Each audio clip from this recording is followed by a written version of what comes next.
कैसे हैं दोस्तों? मैं फैसल वड़ाइच। इलेक्शंस के रिजल्ट्स देखकर लगता है कि अमेरिका बदल चुका है, अपने लिए भी और दुनिया के लिए भी।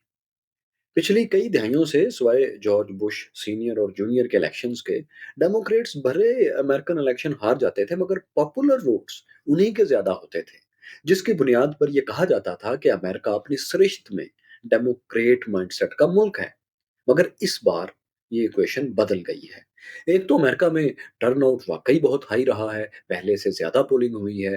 फाइनल नंबर तो बाद में आएंगे, लेकिन अब तक भी जो रिजल्ट्स हैं उनमें पोलिंग बहुत ज्यादा हुई है, पिछली कई दहाइयों से ज्यादा हुई है। और उसमें रिपब्लिकन्स का पॉपुलर वोट ज्यादा है डेमोक्रेट्स की निस्बत। डोनाल्ड ट्रंप की इस कामयाबी को आप देखें तो ये एक डिक्टेटरशिप की तरह की कामयाबी है। यानी कोई मैदान उन्होंने नहीं छोड़ा जिसमें जीत हासिल ना की। वो 8 करोड़ से ज्यादा वोट लेकर पॉपुलर वोट्स में बहुत ज्यादा आगे हैं डेमोक्रेट्स से। उनकी पार्टी सेनेट जीत गई है, हाउस जीत गई है, गवर्नर्स की रेस में भी आगे है, और इन्हीं का प्रेसिडेंट डोनाल्ड ट्रंप अब व्हाइट हाउस में आ रहा है। मतलब पूरा अमेरिका जिस तरह अब कंजर्वेटिव माइंडसेट की पार्टी रिपब्लिकन्स की गिरफ्त में है, ऐसा पिछले 100 साल में कभी नहीं हुआ। ये इतनी बड़ी विक्ट्री है कि डोनाल्ड ट्रंप सेनेट के जरिए अब अपने जजेस लगा सकते हैं, जो कि पहले भी उन्होंने पिछली टर्म में लगवाए थे, और कंजर्वेटिव जजेस से अमेरिकी अदालतें भर गई थी। इसीलिए तो उनके खिलाफ फैसले नहीं हो पा रहे। लेकिन अब तो उनके लिए जजेस अपॉइंट करना बहुत आसान हो गया है, क्योंकि पूरी सेनेट उनकी मेजोरिटी से भर चुकी है। फिर मजीद ये कि वो कॉन्स्टिट्यूशनल तब्दीलियां भी कर सकते हैं बहुत आसानी से, कानून भी आसानी से बदल सकते हैं, नए बना सकते हैं। स्पीकर उनका है, मेजोरिटी उनकी है, अदालतों का आखिरी चेक जो अमेरिका में था वो भी इस तरह अमलन खत्म हो चुका है कि वहां की अपॉइंटमेंट्स अब डोनाल्ड ट्रंप के हाथ में है। पहले से उनके जजेस की मेजोरिटी है, अब ये मजीद जज भी वहां अपॉइंट करते हैं। सो अमेरिका रिपब्लिकन्स की सिविल डिक्टेटरशिप में जा चुका है। इस तरह का मौका हमने कहा कि एक 100 साल में नहीं आया, वो इसलिए कि ठीक एक सदी पहले 1920 के बाद ऐसा मौका अमेरिका में आ चुका है, जब प्रेसिडेंट हार्डिंग और उनकी अचानक मौत के बाद कैल्विन कॉलेज को 2 टर्म्स में ऐसी ही मकबूलियत मिली थी जो अब डोनाल्ड ट्रंप को मिली है।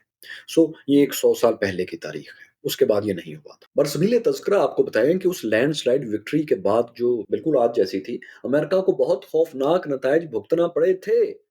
आपने द ग्रेट डिप्रेशन का नाम ज़रूर सुना होगा, जिसने अमेरिकी इकॉनमी को तबाह कर दिया था। आपने मायूसी का लफ्ज़ सर्च करते हुए या द ग्रेट डिप्रेशन लिखकर सर्च करते हुए ऑनलाइन 7 बच्चों की माँ फ्लोरेंस थॉम्पसन की तस्वीर भी ज़रूर देखी होगी। वो तस्वीर उसी द ग्रेट डिप्रेशन की है, उसकी आइकॉनिक पिक्चर है। मायूसी उस वक़्त इतनी बढ़ गई थी, हालात इतने खराब थे कि अमेरिकियों की बड़ी तादाद शेल्टर होम्स में रहने पर मजबूर हो गई थी। 25% बेरोजगारी थी और हजारों बैंक्स बंद हो गए थे, बिजनेसेस डिफॉल्ट कर गए थे। उस वाक़ये के ठीक 100 साल बाद आज फिर रिपब्लिकन्स को वैसी ही जीत मिल गई है। दिलचस्प बात देखें कि उस वक़्त भी रिपब्लिकन्स इसीलिए इतने बड़े मार्जिन से जीत पाए थे कि अवाम जंगों से परेशान थी, क्योंकि अभी भी 2 साल पहले ही फर्स्ट वर्ल्ड वॉर खत्म हुई थी। आज भी अमेरिकन्स में तकरीबन इससे मिलती-जुलती सूरत-ए-हाल है कि 2 जंगों ने अमेरिकी इकॉनमी का भुरकस निकाल दिया है।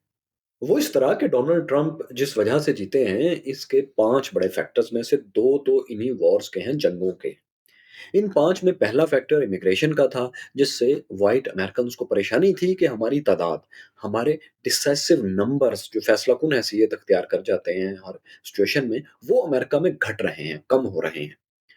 इमिग्रेशन का जब रिपब्लिकन्स इशू उठाते हैं तो उनके अल्फाज भले इलीगल इमिग्रेंट्स के होते हैं, लेकिन मुराद उनकी नॉन वाइट इमिग्रेंट्स ही होते हैं। एक रफ अंदाजे के मुताबिक इस वक्त अमेरिका में 1.5 से 2 करोड़ इलीगल या नॉन डॉक्यूमेंटेड इमिग्रेंट्स हैं, जिन्हें बाहर निकालने का नामुमकिन वादा डोनाल्ड ट्रंप करके आए हैं। डेमोक्रेट्स ने ये वादा नहीं किया। ये वादा पूरा करना डोनाल्ड ट्रंप के लिए मुमकिन नहीं, क्योंकि इसके लिए जितनी बड़ी पुलिसिंग और कानूनी कार्रवाई करना पड़ेगी, वो करीब-करीब नामुमकिन है। मगर डोनाल्ड ट्रंप इसकी कोशिश ज़रूर करेंगे, थोड़ा बहुत दिखावे के लिए करेंगे, और आइंदा के लिए ऐसे सिस्टम्स बना जाएँगे कि मज़ीद लोग या कुछ ममालिक से मज़ीद लोग ना आ सकें। इमिग्रेशन के बाद दूसरा इश्यू ऐसा था जिसमें तमाम मज़ाहब के मज़हबी माइंडसेट ने, जो कट्टर मज़हबी माइंडसेट थे, उन्होंने डोनाल्ड ट्रंप की बहुत मदद की। ये था गे और लेस्बियन राइट्स का इश्यू। डेमोक्रेट्स इस पर बहुत पुरज़म थे, ये उनका इश्यू था, हॉलीवुड उनके साथ था। लेकिन आप सोच सकते हैं कि क्रिश्चियन कैथोलिक, एक मज़हबी यहूदी, एक मुसलमान अमेरिकन और एक मज़हबी हिंदू अमेरिकन, सब इस इश्यू पर डेमोक्रेट्स के मुखालिफ हो गए थे, भले वो पहले डेमोक्रेट्स के साथ हों। इस इश्यू को डोनाल्ड ट्रंप और कंज़र्वेटिव माइंडसेट ने अमेरिका में बहुत उछाला। इसी में आप फिर अबॉर्शन राइट्स को भी शामिल कर लें, जिसको कि मज़हबी इश्यू बना दिया था कैथोलिक्स ने, डोनाल्ड ट्रंप और उनके हामियों ने, जिसकी हिमायत में समझा जा रहा था कि ख़वातीन वोटर्स कामला के साथ खड़ी होंगी, लेकिन ऐसा नहीं हो सका। मज़हबी ज़हन डोनाल्ड ट्रंप के साथ गया। तीसरा इश्यू जिस पर कामला को मार पड़ी वो इकोनॉमी और ज़ाहिर है ग्रोसरी प्राइसेस थी। जो बाइडेन ने बहुत सी जॉब्स दी अपने दौर में, बल्कि तारीख साज उन्होंने नौकरियां दी। लेकिन जब मिडिल क्लास अमेरिकन स्टोर पर जाते थे तो वहां उन्हें अपनी तनख्वाह कम लगना शुरू हो जाती थी। कुछ एक्सपर्ट्स के ख्याल में यही सबसे बड़ी वजह है कामला के हारने की। बाकी सानवी बातें हैं। वो जो कहते हैं कि इट्स इकोनॉमी स्टूपिड, तो ये बात थी। इन तीन के बाद जो दूसरे दो इशू थे वो दोनों जंग के थे। यूक्रेन रशिया वॉर और गजा पर इसराइल की जंग। यूक्रेन जंग ने खास तौर पर गैस और फ्यूल की कीमतों को जैसे ऊपर उठाया, ये वेस्टर्न ममालिक के लिए बहुत परेशानी की बात बन चुकी है। लेकिन अमेरिका में भी जो महंगाई आई, जो ग्रोसरी की प्राइसेस बढ़ी, इसे भी वहां यही समझा गया कि चूंकि डेमोक्रेट्स हमें जंग से बाहर निकाल ही नहीं पा रहे, जंगों से बाहर आ ही नहीं रहे, इसीलिए हमारे यहाँ भी महंगाई हो रही है, बुराई जंगें हमारे टैक्स से लड़ी जा रही हैं। ये अमेरिका में बहुत स्ट्रॉन्ग सेंटीमेंट थे, जो कि बहुत हद तक दुरुस्त भी थे। इनके सामने था कि 2020 के अमेरिकी इलेक्शन में भी जब जो बाइडेन ने इंतखाब लड़ा तो उन्होंने अफ़गान जंग बंद करने के लिए, वहाँ से फ़ोर्सेस को वापस बुलाने के लिए नारे लगाए थे। लेकिन जब ये वापस आ गए और उसके बाद यूक्रेन-रशिया वॉर शुरू हुई, तो इन्हीं डेमोक्रेट्स ने वो जंग रुकवाने के बजाय अपने टैक्स पेयर्स की रकम से इस जंग को और तेज़ कर दिया। इसमें अरबों डॉलर्स झोंक दिए। वो जंग जो अपने शुरू होने के सिर्फ 1 साल बाद अप्रैल 2022 में इस्तांबुल में अमन मुज़ाकरात के दौरान करीब था कि ये जंग बंद हो जाए, उस वक़्त इसे अमेरिका ने और वेस्ट ने रोक दिया इस डील को। वेस्टर्न पावर्स खुसूसन अमेरिका ने ये डील नहीं होने दी थी। यूक्रेनियन प्रेसिडेंट व्लादिमीर ज़ेलेंस्की जो कि रूस से विन-विन एग्रीमेंट पर तैयार हो चुके थे, वो फेल हो गए वेस्ट की वजह से। उस डील की लीक्ड मालूमात के मुताबिक रूसी सदर पुतिन क्रीमिया के अलावा तमाम यूक्रेनियन टेरिटरीज को छोड़ने पर तैयार थे, मगर बदले में यूक्रेन को ऐलान करना था कि वो अब नेटो का हिस्सा कभी नहीं बनेगा। इस डील से पुतिन और ज़ेलेंस्की दोनों अपनी अपनी विक्ट्री डिक्लेयर करके अपने लोगों में इज्जत अपनी बचा सकते थे और जंग भी बंद हो सकती थी। मगर अमेरिका ने यूक्रेनियन प्रेसिडेंट ज़ेलेंस्की को किसी भी ऐसी डील से रोक दिया। फिर वेस्टर्न पावर्स ने ज़ेलेंस्की को कायल किया कि किसी भी डील से रशियन प्रेसिडेंट दरअसल मजबूत होंगे और इसलिए हमने डील नहीं करनी, क्योंकि इससे यूरोप कमजोर होगा। सो कोई डील भी करना है तो उन्हें समझाया गया कि पुतिन को शिकस्त देने के बाद करेंगे। उनके मुताबिक पुतिन यूक्रेन पर हमला करके एक बड़ी गलती कर चुके थे, जिसकी कीमत अब उन्हें चुकाने पर मजबूर करने का ये बेहतरीन मौका था। इसलिए कोई डील अगर करना भी है तो वो पुतिन को शिकस्त देने के बाद करेंगे। उनके मुताबिक पुतिन यूक्रेन पर हमला करके एक बहुत बड़ी गलती कर चुके थे, जिसकी कीमत चुकाने पर उन्हें मजबूर करने का ये बेहतरीन मौका था और इसे ज़ाया नहीं करना चाहिए था। अमेरिका और नेटो ने ज़ेलेंस्की को मजबूर किया कि वो उनका साथ दें और बदले में उन्हें जो भी चाहिए वो वेस्ट से ले लें। डॉलर्स, असलहा, ट्रेनिंग, जेट्स और सफारती मदद, कुछ भी। इसीलिए आप देखें कि जब भी ज़ेलेंस्की इसके बाद वेस्टर्न कंट्रीज़ के दौरे पर गए, तो उन्होंने बड़े धड़ल्ले से बिलियंस ऑफ डॉलर्स और अच्छा असलहा माँगा। क्योंकि दरपर्दा उन्हें वेस्ट ने ही तो रूस से कोई डील ना करने का कहा था और ये सब कुछ देने का वादा किया था। अब हुआ ये कि सारे खेल से रूस की मिलिट्री पावर तो क्या कमज़ोर होती, पूरा वेस्ट महँगी गैस और फ्यूल की लपेट में आ गया, क्योंकि जो कुछ वो रूस से लेते थे वो बंद करना पड़ा। अमेरिका ने 100 अरब डॉलर्स अपनी इकोनॉमी से, टैक्स पेयर्स की जेब से यूक्रेन और इसराइल के लिए अलग कर लिए। ये फैक्टर भी अमेरिकी वोटर्स के ज़हन में था कि डेमोक्रेट्स की जंगें हमें महँगी पड़ रही हैं। पाँचवाँ फैक्टर आप जानते हैं कि पेंसिल्वेनिया और मिशिगन में अरब मुस्लिम वोटर्स का था और उन यंगस्टर्स का था, जो गज़ा पर इसराइल की जेनोसाइडल वॉर की वजह से डेमोक्रेट्स के खिलाफ थे और इन्हें पनिश करना चाहते थे, जो कि उन्होंने कर दिया। वैसे इस इलेक्शन की 7 स्विंग स्टेट्स में से जिस स्टेट ने बहुत अहम और कलीदी किरदार अदा किया एक वक़्त में, बल्कि डोनाल्ड ट्रंप को जितवाया, वो पेंसिल्वेनिया है। पिछले 50 साल से सिवाय 2 मर्तबा के हमेशा जो पेंसिल्वेनिया से जीता वही व्हाइट हाउस में पहुंचा यानी अमेरिकी सदर बना। इस मर्तबा भी यही हुआ। इस स्टेट में 75% व्हाइट वोटर्स हैं और बाकी दूसरी कम्युनिटीज हैं। फिर ये अर्बन शहरी इलाकों पर मुश्तमिल स्टेट है। इस तनहा स्टेट के 19 इलेक्टोरल वोट्स थे। इसके बाद दूसरी स्विंग स्टेट मिशिगन थी जहां कुछ जगहों पर अरब वोटर्स ज्यादा थे और डिसाइसिव ज्यादा थे। वहां यह हुआ कि डोनाल्ड ट्रंप की हमायत में नहीं बल्कि एंटी बाइडन वोट्स पड़े, जिसकी वजह से कामला हार गई। और इस स्टेट के 15 वोट्स थे, यानी 19 पेंसिल्वेनिया के 15 इसके। अरब वोटर्स ने कामला हारिस को पनिश किया और तीसरे नंबर के गैर मरूफ उम्मीदवार को यहां पर वोट दे दी। तो 7 स्विंग स्टेट्स में से ये 2 स्टेट्स के 34 वोट्स लेकर डोनाल्ड ट्रंप ने जीत सिक्योर कर ली थी जब इनके रिजल्ट्स आए या इसमें ट्रेंड सामने आया। इस वक्त जब ये वीडियो हम रिकॉर्ड कर रहे हैं, सूरत हाल ये है कि तमाम 7 स्विंग स्टेट्स में डोनाल्ड ट्रंप जीत रहे हैं। 4 में तो जीत चुके हैं और बाकी 3 में उनका मार्जिन ज्यादा है। तो ये फैक्टर है जिसका बड़ा हिस्सा गजा इसराइल वॉर था, वो भी डोनाल्ड ट्रंप के हक ही में गया और उन्होंने मैदान मार लिया। इन स्टेट्स में और ख़ासतौर पर मिशिगन में अरब वोटर्स ने गजा जंग में इसराइल को खुली छूट देने की सज़ा डेमोक्रेट्स को दी। हाँ, पेंसिल्वेनिया में थोड़ी मुख्तलिफ सूरत हाल है। वहाँ जो पोल्स हुए उनके मुताबिक लोगों ने इकॉनमी और इमिग्रेशन के इशू पर डोनाल्ड ट्रंप को वोट दिए हैं। गजा इसराइल इशू यहाँ पर कम प्ले हुआ है। हमें इल्म है दोस्तों कि आप इस इलेक्शन रिजल्ट के पाकिस्तान और फ़लस्तीन के मुस्तकबिल पर असरात के बारे में भी यकीनन जानना चाहेंगे। देखिए, पाकिस्तान पर अमेरिका पहले ही से पाबंदियां लगाना शुरू कर चुका है। क्या वो ये पाबंदियां उठा लेगा अब डोनाल्ड ट्रंप के आने पर? हरगिज़ नहीं।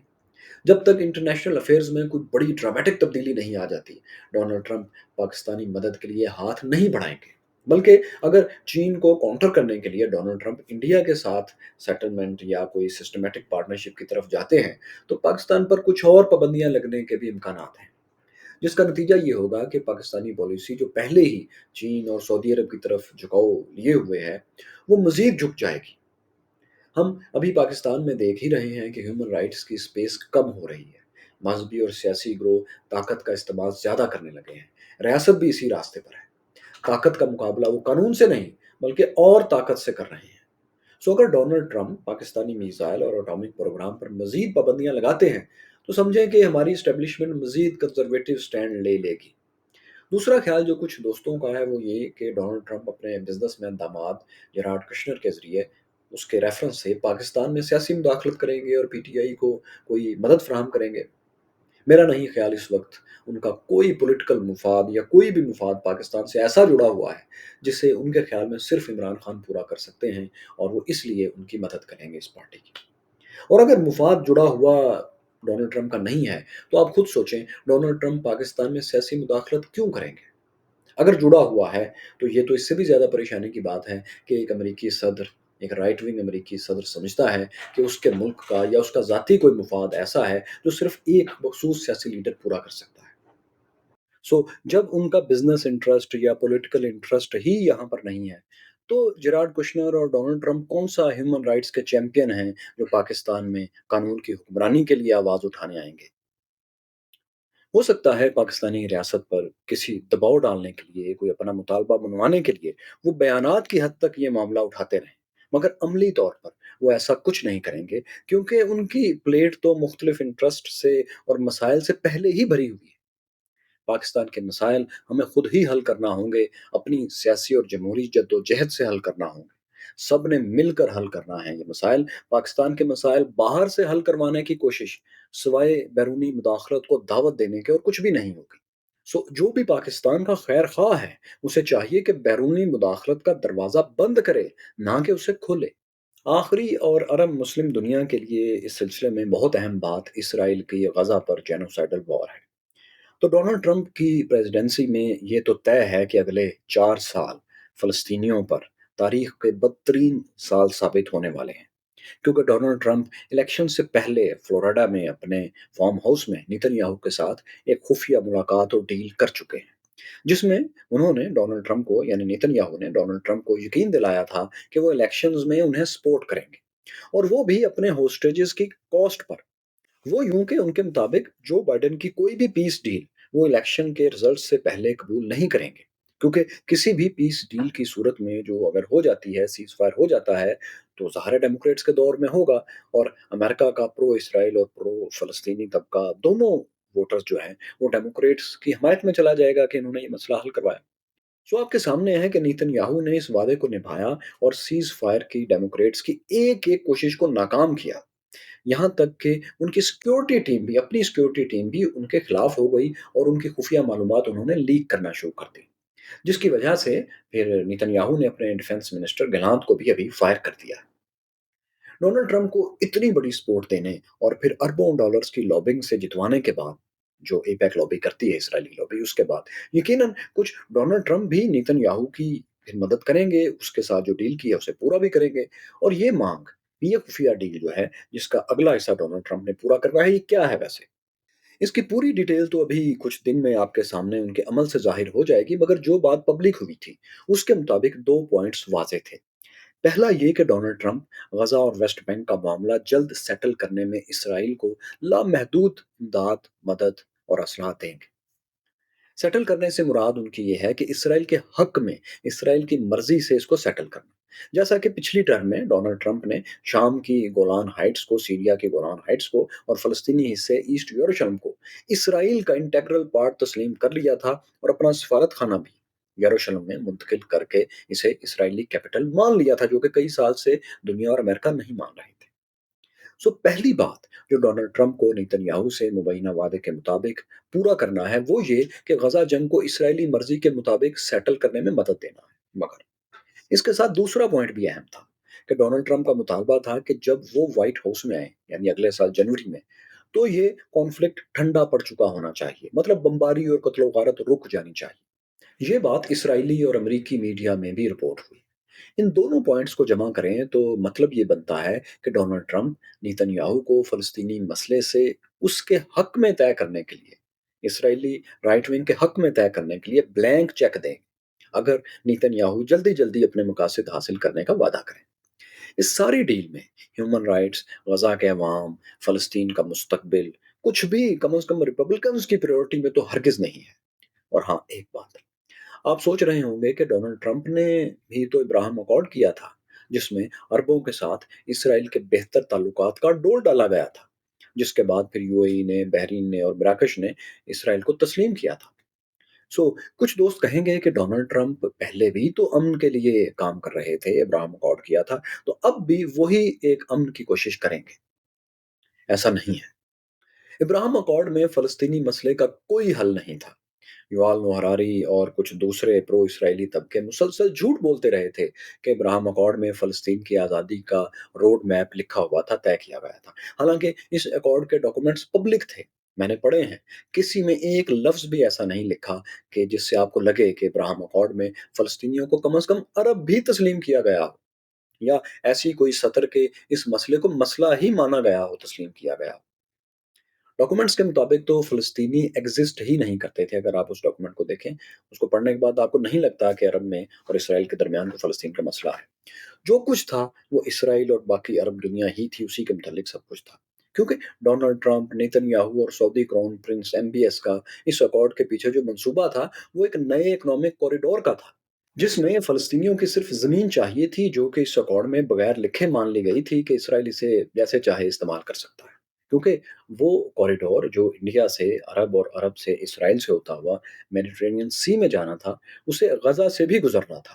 یہ ایک اور طاقتور ملکوں کی ایسی ڈیل تھی جس میں کمزور گروپس کی کوئی گنجائش ہی نہیں تھی۔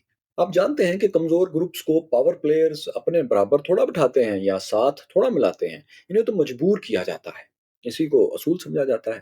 سو عربوں نے، امریکیوں نے اور اسرائیلیوں نے، سب نے جان بوجھ کر بار بار امریکن تھنک ٹینکس کے یاد دلانے پر بھی فلسطینی مسئلے کو ابراہم اکارڈ کا حصہ نہیں بنایا تھا، حالانکہ انہی دنوں رشینز، ایرانینز، لیفٹسٹ اور لبرل لیڈرز کی طرف سے جہاں ابراہم اکارڈ کی تعریفیں کی جا رہی تھیں، وہیں اسے نامکمل ڈاکومنٹ کہا جا رہا تھا۔ وہ لوگ بتا رہے تھے کہ اگر فلسطینی مسئلہ حل کیے بغیر ابراہم اکارڈ کیا گیا تو مسلم ورلڈ میں عوام اپنے ہی لیڈرز کے خلاف ہو جائیں گے، مسلم دنیا میں ریڈیکلزم مزید بڑھے گا، اور دیکھیں کہ ایسا ہو رہا ہے۔ 7 अक्टूबर कभी ना होता अगर इब्राहिम अकॉर्ड में फ़लस्तीनी मसले के हल के लिए एक वाज़ेह रोड मैप होता और ये पब्लिक होता। अगर इस वाज़ेह लिखे होने के बाद भी 7 अक्टूबर हमास करती, तो यकीनन पूरी मुस्लिम दुनिया में एक बहुत बड़ा तबका हमास के खिलाफ जाता और उन्हें कहता कि तुमने आज़ादी के रास्ते में रुकावट डाली है। मगर ऐसा नहीं हुआ। अब जिन लोगों का ख्याल है कि डोनाल्ड ट्रंप गजा में इसराइली जंग को खत्म करवा के इब्राहिम अकॉर्ड को आगे बढ़ाएंगे, तो वो चंद माह में इसका नतीजा देख लेंगे। वो देखेंगे कि डोनाल्ड ट्रंप किसी सूरत इसराइली राइट विंग, जिसने उन्हें इलेक्शन जितवाने में अरबों डॉलर्स से और सफारती लिहाज से और साजिशों से भी मदद की है, वो इसके खिलाफ एक इंच नहीं जाएंगे। उन्होंने पिछली टर्म में वेस्ट बैंक में सेटलमेंट्स को तस्लीम किया था, बल्कि उनका दामाद जेराड कुशनर वो शख्स था जो वेस्ट बैंक में फ़लस्तीन में ज्यूश सेटलमेंट्स का बिजनेस कर रहा था, वहाँ सेटलमेंट्स के लिए इनिशियल फंड्स देता था। फिर आप ये भी देखें कि जिन चंद यहूदी इंतहा पसंद सेटलर्स पर अमेरिका ने कुछ बराए नाम से पाबंदियां लगाई थीं कि उन्होंने बेगुनाह फ़लस्तीनियों को कत्ल करके उनके घरों पर कब्जे किए थे, तो वो पाबंदियां भी बहुत जल्द जल्द से जल्द डोनाल्ड ट्रंप खत्म कर देंगे और इनकी सेटलमेंट्स को भी ऑफिशियली तस्लीम करेंगे। अफ़सोसनाक बात है, मगर ये 4 साल, आने वाले 4 साल फ़लस्तीनियों की ज़िंदगियों के बदतरीन साल साबित होने जा रहे हैं। काश ऐसा ना हो, काश हम गलत हों। लेकिन फ़िलहाल डोनाल्ड ट्रंप और नेतन्याहू के अलायंस और साबका रिकॉर्ड को देखते हुए यही नज़र आ रहा है। वैसे अगर आप गौर करें तो डोनाल्ड ट्रंप पर एक तलवार अब भी लटक रही है। वो ये कि इसी माह नवंबर की 26 तारीख को डोनाल्ड ट्रंप के फ्रॉड केस में एक पेशरफ्त होना है। केस की तफसील ये है कि 2006 में 2006 में डोनाल्ड ट्रंप के porn star actress stormy Daniel के साथ ताल्लुकात थे। लेकिन जब डोनाल्ड ट्रंप 2016 का 2016 का इलेक्शन लड़ रहे थे, पहली मर्तबा सदर बनने के लिए मैदान में थे, तो उन्हें खदशा था कि उनके इस ताल्लुक का राज फाश हो जाए। वो इसे अवाम से छुपाना चाहते थे ताकि वो गैर मकबूल ना हो। चुनाचे उन्होंने एक्ट्रेस से राब्ता किया और उसे खामोश रहने के बदले में कम से कम 1,30,000 डॉलर्स की रकम ऑफर की, जो कि उसने कबूल कर ली। लेकिन इसमें मसला ये था कि डायरेक्ट पेमेंट की सूरत में वो इस ट्रांजैक्शन को सरकारी इदारों से छुपा नहीं सकते थे डोनाल्ड ट्रंप। ऐसा करना इलेक्शन लॉज की खिलाफ वर्जी थी, लिहाजा उन्हें जो कुछ करना था ओपन करना था। फिर उन्होंने ट्रंप ने और उनके वकील माइकल कोहन ने इसका एक हल निकाला। वो ये कि इस पेमेंट को छुपाने के लिए जाली बिजनेस डॉक्यूमेंट्स तैयार किए गए और इस रकम को रिकॉर्ड में एडजस्ट कर दिया गया। इस एहतियात के बावजूद ये हुआ कि इस मामले की भिनक किसी तरह अमेरिकी अखबार द वॉल स्ट्रीट जर्नल को लग गई। जनवरी 2018 में 2018 में अखबार ने यह राज फाश कर दिया जब वो प्रेसिडेंट थे। इसके बाद न्यूयॉर्क में ट्रंप और उनके वकील के खिलाफ अदालती कार्रवाई शुरू हो गई। एक जूरी ने यह मुकदमा सुना और मई 2024 2024 में जालसाजी के 34 इल्जाम 34 चार्जेस में ट्रंप को मुजरिम करार दे दिया, लेकिन सजा नहीं सुनाई। ये सजा 26 नवंबर को 26 नवंबर को सुनाई जाएगी इसी माह। इस केस में ट्रंप को दो सजाएं हो सकती हैं। पहली सजा कम तकलीफदेह होगी, वो इस तरह के अदालत इन्हें प्रोबेशन पीरियड पर रख सकती है। प्रोबेशन में होता यह है कि मुलजिम को जेल नहीं भेजा जाता, उसे कुछ अरसे के लिए अपने घर में ही पाबंदियों के साथ नॉर्मल जिंदगी गुजारने की इजाजत होती है। फिर उसके अच्छे चाल चलन का जायजा लेने के बाद अदालत ये पाबंदी भी खत्म कर सकती है। तो ऐसा डोनाल्ड ट्रंप के साथ हो सकता है। लेकिन दूसरी सजा ज्यादा सख्त है। वो ये कि उन्हें 4 साल की जेल भी हो सकती है। लेकिन अब चूंकि वो इलेक्ट हो चुके हैं, मुंतखब हो चुके हैं, इम्कान है कि उन्हें केसी से इम्यूनिटी मिल जाएगी, जिसकी वजह से 26 नवंबर वाली समात को मुलतवी किया जा सकता है। और तब तक ये केस मुलतवी रहेगा जब तक वो प्रेसिडेंट हैं, यानी 4 साल तक। इसके अलावा जालसाजी के जो दूसरे केसेस डोनाल्ड ट्रंप पर चल रहे हैं, जिनमें उनके अपने चाहने वाले जजेस की वजह से अब तक वो महफूज रहे हैं, ऐसा लगता है कि आइंदा 4 साल भी वो महफूज ही रहेंगे। क्योंकि तारीख के ताकतवर तरीन प्रेसिडेंट बनने के बाद, इलेक्ट होने के बाद, मामला कुछ यूं है कि वो खुद ही मुलजिम हैं, खुद ही ज्यूरी हैं और खुद ही जज हैं। साथियों, अमरीकी सदारती तारीख बहुत दिलचस्प और सनसनीखेज है। हमने अमरीकी हिस्ट्री पर एक इंटरेस्टिंग डॉक्यूमेंट्री बनाई है, ज़बरदस्त डॉक्यूमेंट्री बनाई है। इसे आपको ज़रूर देखना चाहिए, जिसके लिए आप यहाँ टच कर सकते हैं। और यहाँ आप देख सकते हैं इब्राहम लिंकन की बायोग्राफी और साथ में आपको सुकरात की ज़िंदगी की कहानी भी ज़रूर देखनी चाहिए।